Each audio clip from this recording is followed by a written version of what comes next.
In front of us today is the first of its kind, a Strand waveframe grenade launcher, a combination that I didn't know I needed. This is a weapon that drops from Iron Banner called Tusk of the Boar. And the beautiful thing is, it's pretty easy to farm because as you collect Iron Banner Ingrams, you can focus these Ingrams for a chance of getting a God Roll Tusk. Now the question that everyone keeps asking, can it compete against Forbearance? Considering Forbearance is going to be part of our Brave Arsenal next week, it's not like most people are not going to have an opportunity to get a God Roll Forbearance. Why the hell should I stress myself out playing Iron Banner going for a Tusk of the Boar? Well, first up, it's Strand. And as a Strand weapon, it has access to Strand 3.0, which has a lot of synergy. Things like unraveling rounds and creating thread links. Secondly, it's got some really unique perk combinations. In our third column, Tusk rolls with Envious Assassin, Grave Robber, Slice, and Line Action, Slimeways, and Post Monitor. In our fourth column, it has access to Hatchling, Chain Reaction, Bait and Switch, Swashbuckler, Vorpal Weapon, and Deconstruct. And despite it not having that classic Ambitious Assassin chain reaction role that so many of you love in Forbearance, keep in mind everything that Tusk of the Boar has here, it's only going to get better because in the final shape, you'll be able to retroactively enhance all of these traits. But let's first start by breaking down which traits are the best. I'm going to start with that third column. We have Envious Assassin, Slice, and Slimeways. Those are the three that I really focus on here. I think most people will agree that Envious Assassin is the safe pick, as defeating targets with other weapons before drawing this one transfers ammo to the magazine from reserves, and this effect can overflow the magazine based on the number of targets defeated. Here on Tusk, as long as you get one kill with a different weapon before swapping back, you'll load one extra shot into the magazine. Now I'm going to mention that here recently Envious Assassin was nerfed. You see, the maximum effect per proc was just recently nerfed, which means any more than one kill is a waste, as you only be able to load one shot per proc. But with that being said, for the maximum overall effect of Envious Assassin on Tusk of the Boar, you're able to load 3 shots, which is really nice. Now the other trait I want to bring up is Slice. A lot of people don't really give Slice enough credit. It's the first Strand specific perk, and it reads that casting your class ability allows this weapon to sever targets on hit for a brief duration, up to a maximum number of targets. Now of course, depending on the class you're utilizing, this has varying degrees of potency. For instance, hunters, to have their class ability up more often, can take advantage of a perk like Slice more often. But the perk does exactly what it says. It allows our waveframe to apply Sever, which is a 40% reduction in outgoing damage. Again, guys, this is very potent, but it is tied to your class ability. What I do like though is on things like Hunter. If you happen to be rocking Marksman Dodge, you can forego reload perks and simply use Slice to synergize with your class ability, both reloading and debuffing targets. But this brings us to Slimeways. We had a lot of people in the stream yesterday loving Slimeways. But the perk reads that sliding partially reloads the weapon's magazine and temporarily boosts handling and stability. And the main thing we want here though is the reload. However, keep in mind, Slimeways is not Slide Shot. You see, Slide Shot can be activated over and over. It's the reason why we love Slide Shot on Glacial Castle. Had it had Slimeways, it would never be the God Roll for something like Reservoir Burst. And that's because Slimeways has a cooldown. You cannot just spam slide over and over to reload the weapon. I mentioned Crux Termination the other day with Slide Shot, and now it has literally the best DPS in the game. But had it had Slimeways, we wouldn't even care about it. However, Slimeways has a small workaround if you want to go that extra mile. Essentially, when swapping weapons, the buff will go away. Therefore, if you immediately swap back to the grenade launcher, you can slide to reload. So for instance, if you shoot, slide, shoot again, swap weapons, swap back, slide again, boom. You just reprocced it all over. Now look, I get it. This is a lot of hoops to be jumping through. Perhaps you don't even like to slide inside of PvE to begin with. Now I'm giving you a perk telling you to slide and swap weapons and do all kinds of stuff with it. If that's not for you, I completely understand. Now this takes us to our fourth column. Here we've got really 2 traits I want you to look at. One being Hatchling, the other one being Chain Reaction. Now I know Bait and Switch is also present here, but kind of like Undercurrent, I'm just not that crazy about it. Now the other perk we're going to be looking at though is Deconstruct. Question is, can Deconstruct allow us to fire this weapon continuously? Unfortunately, guys, that is not the case. You see, to refill your ammo with this perk, you need to land at least 3 hits, but then you have to wait for the buff to go away before you can reproc the reload. I was hoping that this perk would have a little bit more to it, but for the time being, guys, Deconstruct on Tusk of the Boar is just not good. But this takes us back to Hatchling and Chain Reaction. Hatchling states that precision final blows or rapidly defeating targets with this weapon spawns a threadling at the target's location. Now, considering Tusk cannot get precision kills, a threadling will spawn after scoring 3 kills. Now, Threadlings do a pretty good bit of damage. Again, they got a buff. Here at Carl, a single Threadling does 19,240 damage against this red bar. The question really is, can Hatchling contend with Chain Reaction? You see, Chain Reaction reads that each final blow with this weapon creates an elemental damage explosion. Now, this is the trait everyone loves on Forbearance, and for good reason. Each kill will spawn a Strand explosion here, which at Carl does 20,492 damage to red bars nearest to the explosion. Now, the reason why I'm a little skittish about Chain Reaction is that there is a nerf that's going to be hitting it for our special weapons. You see, Bungie is tuning down the radius by 15%, while also nerfing their damage by 20%. This is a double whammy nerf, and what this really equates to is that Hatchling will be doing more damage than that of a Chain Reaction one, but there's still a lot more Chain Reaction explosions than there are Threadlings being made. So it's not a one-to-one comparison, unless it literally is just one enemy you're affecting with Chain Reaction or a single Threadling. And keep in mind, one benefit that Threadlings do have is that they will go and find a target to hit. And again, the damage we just listed is not even including the fragment that buffs our damage, but more on that later. Now, before we dive into the god roll of this weapon, we do need to talk about the origin traits. One being Skulking Wolf, the other being Field Tested. Now, Skulking Wolf is really just a PvP perk,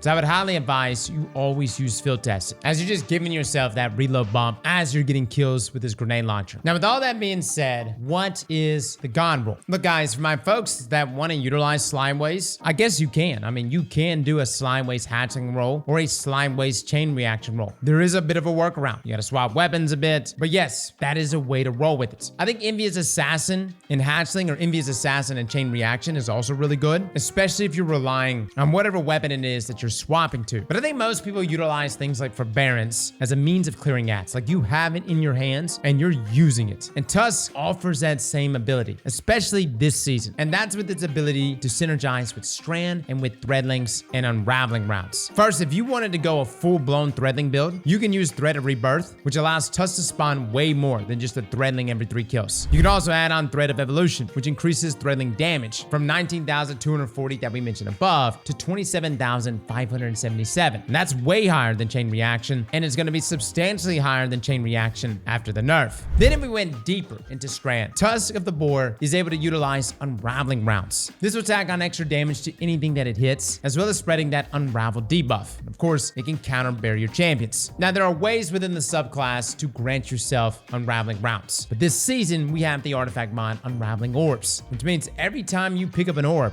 boom, you've got Unraveling rounds, which greatly increases our output damage. And then we have Horde Shuttle, which is our other artifact mod, which will spawn Threadlings when dealing damage to those unraveled targets. Guys, we were doing a Swarmer build, and it was kind of nuts seeing the Threadlings, the Unraveling, everything happening here with Hatchling. You can make a metric ton of Threadlings on demand. You've got Tusk spawning Threadlings from kills, thanks to Hatchling. You've got Thread of Rebirth, and then you've got Threadlings just spawning from simply dealing damage, thanks to the artifact. And with so many Threadlings spawning at once, it was really hard for me to just keep up which source it was being spawned from. But I do have to say, guys, the performance you're seeing with Tusk is being greatly carried by our artifacts. I'm not saying that we're not going to be able to utilize this in the final shape. I know most of us are just thinking about Into the Light next week, and yes, you'll be able to utilize Tusk of the Boar very nicely in that activity. But both of our Strand artifact mods are no joke. Right now, you kind of have this perfect storm with Tusk of the Boar, because Chain Reaction hasn't been nerfed. And the god roll that I would want to bring into the Light, even with these artifact mods, is Chain Reaction, with either Slimeways or even a Slice roll. Yes, I know it's only going to be really good for the next couple months, but it's that level of lethality that I want to taste. And we utilize this in a Grandmaster Nightfall, rocking 6 Coyote, and I actually want to pair this with Foe Tracer next, so we can output more damage. But we were dropping Tangles left and right, which allowed us to open up those Beyblades all over the place. And this was very easy to accomplish with Tusk of the Boar. I will say though, if you are rocking an Envious Assassin roll, whether that's with Hatchling or even Chain Reaction, you can easily go back and forth with things like Sunshot, whether that's just like to weaken enemies and then swap over to this waveframe for easy cleanup and easy proc for either one of those traits. And then swap back and boom, you've got 3 grenade shots ready to go. So the answer to the question everyone keeps asking, is Tusk of the Boar better than Forbearance? In my opinion, in this season, with artifact mods like Horde Shuttle and Unraveling rounds, and the synergy we can pull off with Threadlings and all of our different Strand builds, to me, guys, I would prefer Tusk. And that's just because I am utilizing more Strand builds than I am Arc builds. Forbearance on its own is a deadly beast, and everyone's gonna have the ability to get one next week. But for my builds that I want to utilize, which have been more Strand-related builds, especially on Hunter. I mean, hell, you saw our Mothkeeper build from last week. Hunter's got some crazy synergy. Give me a Strand waveframe on top of that, and one with hatchling or chain reaction.